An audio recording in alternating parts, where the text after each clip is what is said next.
اس کتاب کے آغاز میں قاضی صاحب رحمۃ اللہ علیہ کے دو ابتدائیے مذکور ہیں۔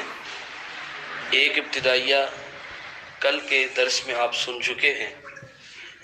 یہ ابتدائیہ انہوں نے لکھا تھا جب اس کتاب کی دوسری جلد بھی شائع ہو گئی تھی۔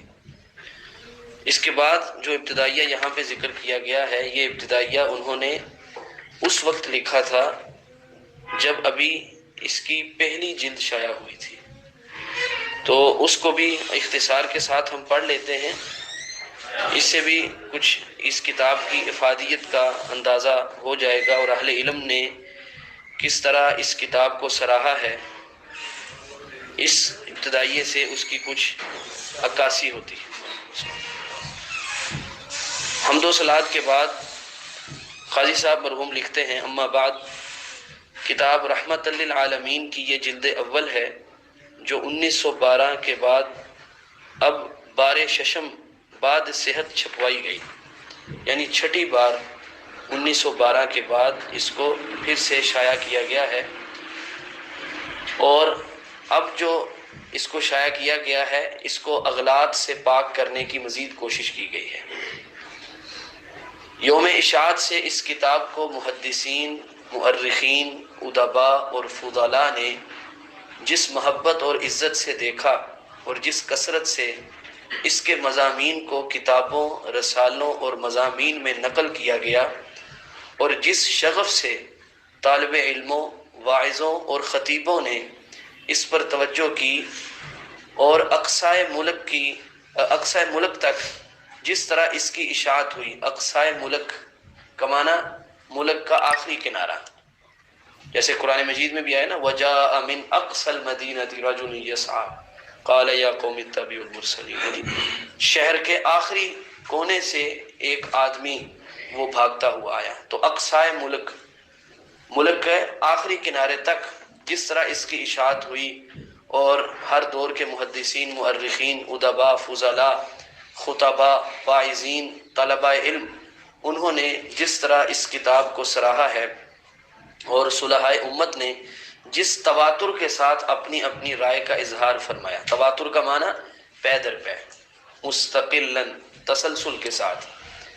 میں اس کے لیے اپنے مالک الحکیم العلیم کے افضال عظیمہ و نعم متکاثرہ کا نہایت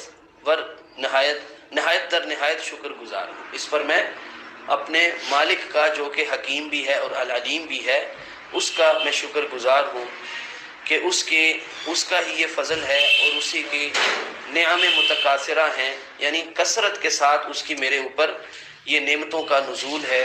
اس پر میں اللہ سبحانہ و تعالیٰ کا شکر گزار ہوں۔ جامع اوراق کو اس امر کا وہم و گمان بھی نہ تھا کہ یہ ناچیز محنت اس طرح قبول کی جائے گی۔ جامع اوراق کو جمع کرنے والا، یعنی اس سے مراد وہ اپنی شخصیت لے رہے ہیں، اپنے آپ کو کہہ رہے ہیں جامع اوراق کو اس امر کا وہم و گمان بھی نہ تھا کہ یہ ناچیز محنت، یعنی اپنی اس محنت کو وہ ناچیز کے ساتھ متصف کر رہے ہیں۔ یہ ان کی عاجزی اور انکسار کا اس میں اظہار ہے۔ کہتے ہیں کہ اس طرح قبول کی جائے گی، اس میں میرا جو ہے وہ وہم و گمان بھی نہیں تھا۔ اس کے بعد قرآن حکیم کی یہ آیات وہ ذکر کرتے ہیں کہ اس میں جو ہے وہ کوئی اچنبے والی بات نہیں ہے، کیونکہ اللہ رب العزت کا یہ ارشاد ہے، وَرَبُّكَ يَخْلُقُ مَا يَشَاءُ وَيَخْتَارُ۔ تیرا رب جو چاہتا ہے پیدا کرتا ہے، اور جس کو چاہتا ہے پسند کر لیتا ہے۔ تو یہ صرف اور صرف اللہ سبحانہ و تعالیٰ کا چناؤ ہے، اس کا میرے اوپر فضل ہے، ورنہ یعنی قاضی صاحب یہ بیان کرنا چاہتے ہیں کہ مجھ سے اچھا بھی بہت سے لوگوں نے لکھا ہوگا، لیکن جو اس میری کتاب کو لوگوں نے سراہا ہے، یہ صرف اللہ سبحانہ و تعالیٰ کا چناؤ ہے۔ وما کان لہم الخیارہ، اللہ رب العزت نے فرمایا لوگوں کے پاس کوئی اختیار نہیں ہے کہ لوگ کسی کو پسند کر لیں، لوگ کسی کو کوئی عہدہ دے دیں، کوئی منصب دے دیں، نہیں، یہ اللہ سبحانہ و تعالیٰ کا اختیار ہے۔ سبحان اللہ و تعالی عما یشرکون وَرَبُّكَ يَعْلَمُ مَا تُكِنُّ صُدُورُهُمْ وَمَا يُعْلِنُونَ، اور تیرا رب خوب جانتا ہے جو وہ اپنے سینوں میں چھپائے ہوئے ہیں اور جو وہ ظاہر کرتے ہیں۔ وَهُوَ اللَّهُ لَا إِلَٰهَ إِلَّا هُوَ لَهُ الْحَمْدُ فِي الْأُولَىٰ وَالْآخِرَةِ، وہی اللہ ہے جس کے سوا کوئی معبود برحق نہیں ہے، اسی کے لیے حمد ہے، تعریف ہے، آغاز میں بھی اور اختتام میں بھی۔ الاولیٰ کا دوسرا معنی دنیا میں، والآخرہ اور آخرت میں، وَلَهُ الْحُكْمُ اور اسی کے لائق ہے حکم دینا، وَإِلَيْهِ تُرْجَعُونَ اور اسی کی طرف تم سب لوٹائے جاؤ گے۔ اس کے بعد قاضی صاحب آخری جملہ یہ فرماتے ہیں، طبع ششم میں چند در چند معلومات کا اضافہ کر دیا گیا ہے، یعنی یہ جو اب آپ کے ہاتھوں میں طبع ہے اس میں مزید اضافہ جات جو ہے وہ کیے گئے ہیں۔ اب دعا ہے کہ رب العالمین بقیہ کتاب کے بھی جلد شائع ہونے کی توفیق جو ہے وہ عطا فرمائے۔ وما ذالک علی اللہ بعزیز، اللہ سبحانہ و تعالیٰ پر یہ امر کوئی بھی مشکل نہیں ہے۔ آخر میں لکھتے ہیں محمد سلیمان کان اللہ لہ، محمد سلیمان اللہ اس کا ہو جائے، اللہ اس کا ہو جائے۔ کان اللہ لہ کا معنی کیا ہے؟ اللہ اس کا ہو جائے۔ اب اس نبی کریم صلی اللہ علیہ وسلم کی ولادت باسعادت کا ذکر کرنے سے پہلے وہ اس ماحول کو ذکر کرنا چاہتے ہیں اور آپ کا خاندانی پس منظر ذکر کرنا چاہتے ہیں، جس کا ذکر قرآن مجید میں بھی ہے، اور یہ بھی مذکور ہے کہ نبی کریم صلی اللہ علیہ وسلم حضرت ابراہیم علیہ السلام کی نسل میں سے تھے۔ حضرت ابراہیم علیہ السلام جن کو اللہ رب العزت نے اپنا خلیل بنایا، اور یہی ابراہیم ہی وہ شخصیت ہیں جن کا ذکر اللہ رب العزت نے قرآن حکیم میں کر کے آپ صلی اللہ علیہ وسلم کو یہ بات فرمائی، ان اتبع ملت ابراہیم حنیفا، کہ نبی آپ بھی ملت ابراہیمی کی پیروی کیجئے، وہ ابراہیم جو یکسوئی کے ساتھ اللہ کی عبادت کرنے والا تھا اور اس کا مشرکین کے ساتھ کوئی تعلق نہیں تھا۔ تو اب اس ضمن میں قاضی صاحب آغاز کرتے ہیں مقدمہ کے طور پہ، فرماتے ہیں کہ حضرت مسیح علیہ السلام سے قریباً 2000 سال پیشتر کا ذکر ہے، پیشتر یعنی 2000 سال قبل مسیح علیہ السلام سے، کیونکہ نبی کریم صلی اللہ علیہ وسلم سے قبل جو آخری نبی ہیں وہ حضرت مسیح علیہ السلام ہیں۔ حضرت مسیح علیہ السلام اور رسول اللہ صلی اللہ علیہ وسلم کے درمیان کوئی اور نبی نہیں تھے۔ تو حضرت مسیح علیہ السلام سے قریباً 2000 سال بیشتر کا ذکر ہے کہ سلطنت بابل نہایت عروج پر تھی۔ یہ ایک سلطنت تھی جو کہ شام کے مغرب کی جانب قائم تھی، یہ اپنے انتہائی عروج پر تھی، مالی حالت کے لحاظ سے بھی مستحکم تھی، فوجی طاقت بھی اس کی زبردست تھی، دولت کثیر، امن بسیط نے بادشاہ کے دماغ میں نخوت و غرور اس قدر بھر دیا تھا کہ اس نے سلطنت کے معبد اعظم میں، معبد اعظم جو بڑا عبادت خانہ ہے، وہاں پہ اپنے سونے کی مورت رکھوا کر حکم دیا تھا کہ لوگ اس کو سجدہ کریں، یعنی وہ اپنی سونے کی مورت بنوا کے اس کو لوگوں سے سجدہ کروایا کرتا تھا۔ تو اس کا سبب قاضی صاحب کس کو بیان کر رہے ہیں؟ دولت کثیر کو، امن بسیط کو۔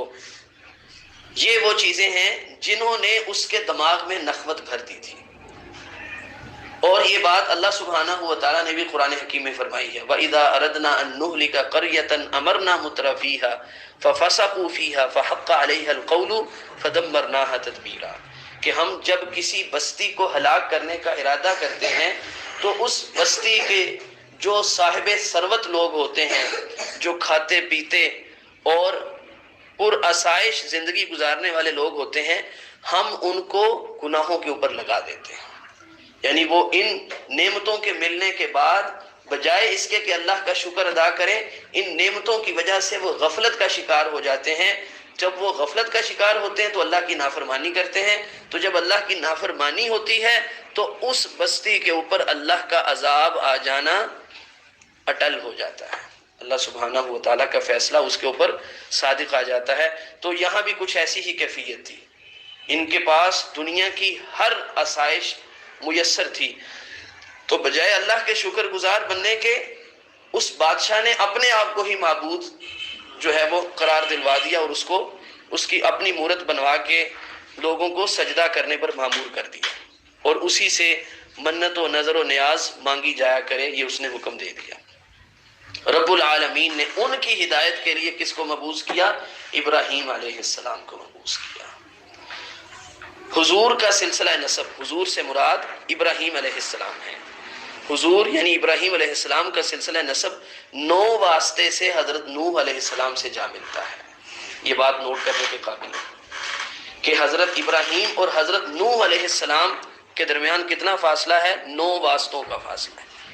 9 واسطوں سے ابراہیم علیہ السلام نوح علیہ السلام تک پہنچتے ہیں۔ بادشاہ کو توحید کی آواز پسند نہ آئی، جیسا کہ ہمیشہ ہوتا ہے۔ جی جی جی جی یہ نمرود، جس کو نمرود کہا جاتا ہے، ویسے قرآن اور حدیث میں اس کا نام نمرود ذکر نہیں ہوا، تو اس لیے قاضی صاحب نے بھی غالباً اسی لیے اس کا نام ذکر نہیں